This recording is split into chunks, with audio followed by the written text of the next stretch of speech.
out of nowhere, Valve have dropped another Deadlock's balance hotfix on us. Of course, following the most recent major balance patch a few days back. In this one, we've seen tweaks to heroes, items, and even the jungle camps. So, let's get straight into patch notice and put it all under the microscope.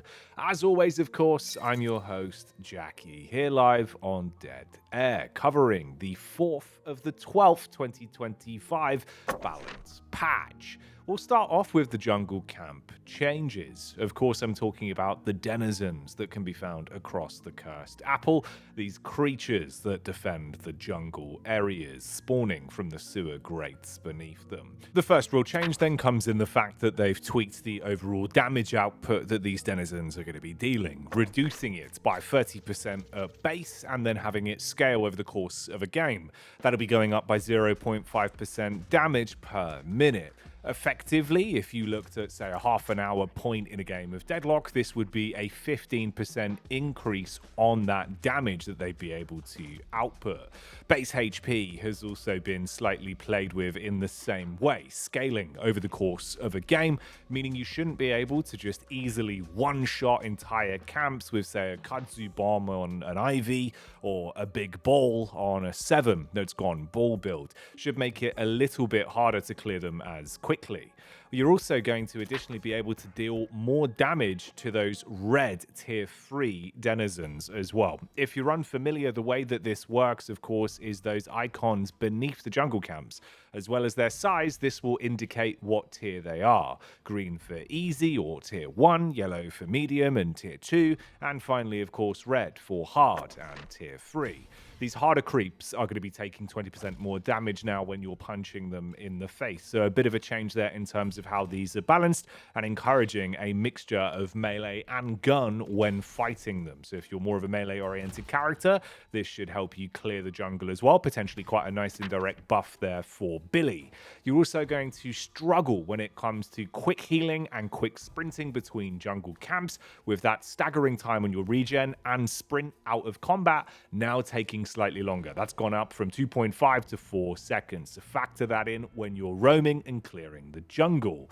Let's hone in on some of the walker changes here as well. Objectives were tweaked somewhat inside of this patch. We have some changes to midboss as well that we'll get into in a minute, but for right now we'll just give you the key facts on this one. It's the ally aura. Effectively, if you're unaware, this is the aura that's going to be given to you when you're standing within the radius of those walkers defending them. That's that plus 15% bullet and spirit resist. You can see this on the left hand side of your screen. It will pop up and sort of show that off to you. The range has been diluted on that, brought down from 32 to 28, making it so you have to play a bit closer to the walker to gain this defensive buff. You can't really sort of toe the line of playing very aggressive and still being given the increased resistance when having those bouts around the walkers. So another way Valve are looking to balance things there when it comes to defense. Walkers and mid-boss, though, share this change. Bullet resist goes up by plus 15%, with base HP going down by 15%. Of course, you can see where this change comes from. We're in a very gun-heavy meta right now, so effectively you're substituting that HP cap for the bullet resist cap, making it so the characters like Wraith, Haze, etc. can't just melt through mid-boss or walkers as easily as they have been in the past couple days. So that's one way Valve are looking to combat, of course, the increase to gun that we've been playing with now since the major balance patch that was about a week or so ago in reality. Let's hone in on the hero changes then, starting off with Wraith. Now, she was always a very meta hero choice, but of course has become increasingly popular as of late due to the fact that not only is gun very strong in the current meta and she scales so well with that, alongside the fact, of course, her kit even ties into it with full auto being such a critical part to get that bonus fire rate off if you want to just clear through the jungle with ease or take entire objectives in seconds. But it's the fact her kit also generally has very good spirit scaling. And for a while, following that rebalance patch that we had about a week ago, both full auto and card trick were incredibly viable. They were hand in hand really great abilities to play with. Usually it feels like it's one or the other with Wraith. So you had this sort of triple threat of gun scaling and gun items being very good right now, alongside card trick and full auto causing pandemonium across the cursed apple. So Valve have gone back in, haven't actually adjusted the gun whatsoever. They've just tweaked card trick. That's going to be the tier 2 going down by +5 damage. So slight nerf there, but it's more the spirit scaling that becomes problematic. Now, obviously, when you're investing into those big spirit items, you were getting your sort of stat stick buffs towards the end of Boundless, Spirit, the additional cards that you could have as well if you had multiple charges to play with. That's where it was really ruining people. You were building them up so quick, you're investing in Spellslinger, throwing out card after card after card, and you would just farm through objectives and players with absolute ease. So that's how they've opted to rebalance Wraith going into this patch. We'll see how it feels. A bit of an adjustment there, of course. So be aware of that one. Card trick won't be as powerful. It is still certainly going to pack a punch, but that scaling and overall base damage comes down slightly. Drifter, again, is up on the chopping block.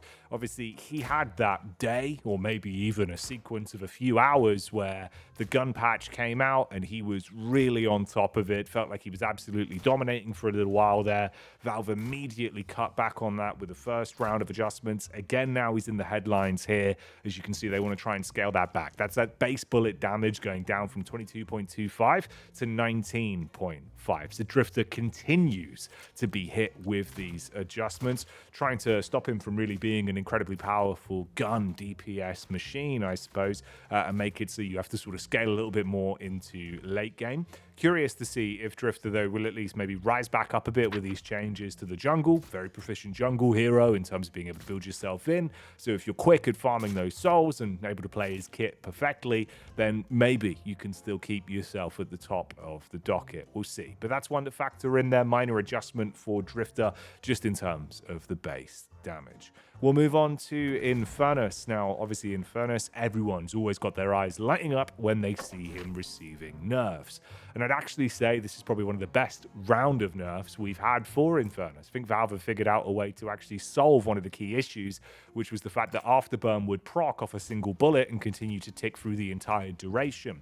Here, we see a major overhaul. It's now only going to add 0.5 seconds to the duration for each bullet that hits after it's procced, rather than fully refreshing the entire damn thing. It will add 1 second, though, for headshots. So again, Valve encouraging you to not only build up your Afterburn by aiming for headshots, but also reapplying it via the use of headshots here. So trying to train Infernus players to be a little bit more conservative with their aim, rather than just spamming and being rewarded for tagging somewhere in the legs, in the body, wherever it is, and getting that infinite damage off over the fact that it will proc again and burn the whole way through. This could happen early in the laning phase. Say you're low HP, Infernus gets one tag on you, and suddenly you are burning to a crisp with no real comeback potential into it. So that's a nice adjustment there. We'll see how it goes. I imagine for Infernus players, you might be a bit frustrated, but I think it is a very reasonable, good balance change on that one. Good optics from Valve.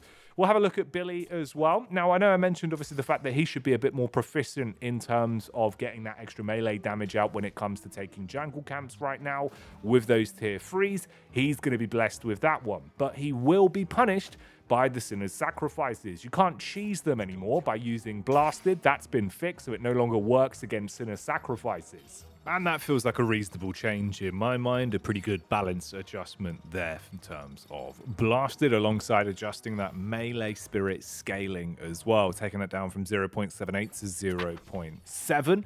Finally, Chain Gang has also, I'd say, had some fixes applied to it. Felt like for the longest time, although the tooltip said if you break line of sight, you would be able to get out of Chain Gang, it never happened. It felt like it was so unlenient at ever breaking that chain. Now it should be a little bit more accepting. If you break line of sight for a couple seconds, it should be a bit quicker at snapping and letting you get away unscathed. Let's move on to Dynamo then, with Kinetic Pulse finally getting a bit of a nerf. you know, they kind of threw in a buff the way of Dynamo that I don't think many players expected. The Professor was very powerful. Stomp builds were at an all-time high at the point we got this adjustment. It's lucky it's not a super spirit heavy meta right now, because I think he would have been a hot prospect with how much range, damage, power, charges, basically everything that contextualizes strength Kinetic Pulse has. So, of course, they've gone back in now and finally nerfed it a little bit, bringing it down from that 0.256 scaling to 0.2. We'll see if that stops the mega stomps or if it's just a slight roadblock. Shiv is also thrown a bit of a nerf inside of this balance patch, with Rage now building up 8% slower. So it should make it slightly harder to get the maximum potential out of his Rage buildup, and of course take you a little bit longer to pump up those numbers. So an 8% reduction there.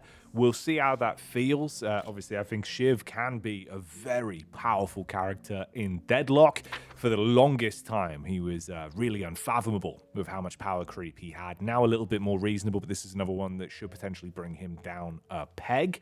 And we can get into the item changes as well. Just a couple of tweaks here, really. We'll start off with Express Shot. I think this has the biggest round of changes, fundamentally updating some of the core mechanics of the item. One of the big ones being that now you don't have to not shoot for a few seconds to get it to proc. If you're just spamming away, firing shot after shot, if it comes off cooldown, it will trigger the Express Shot second bullet. So you're going to have that benefit of potentially, if you're a Viscous or someone that benefits from this item anyway, being able to spam away and have it proc twice within the same round of you holding down left click. But this could also mean maybe you're going to miss that second use of Express Shot. The bullet goes off in the wrong direction. They tweaked the damage as well and nerfed the item in quite a few other ways.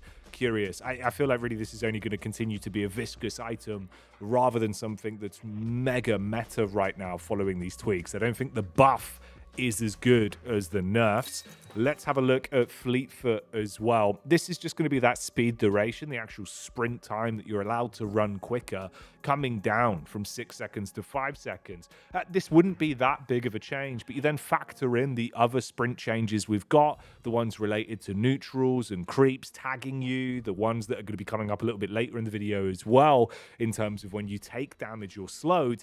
This is going to make it harder to quickly sprint between jungle to jungle and mass farm, potentially also punishing you on quicker rotates for ganks as well. Very meta Wraith item. Anyone that has a free active slot that loves a bit of speed, yeah, you're going to be feeling that one with the slight adjustment there to Fleetfoot.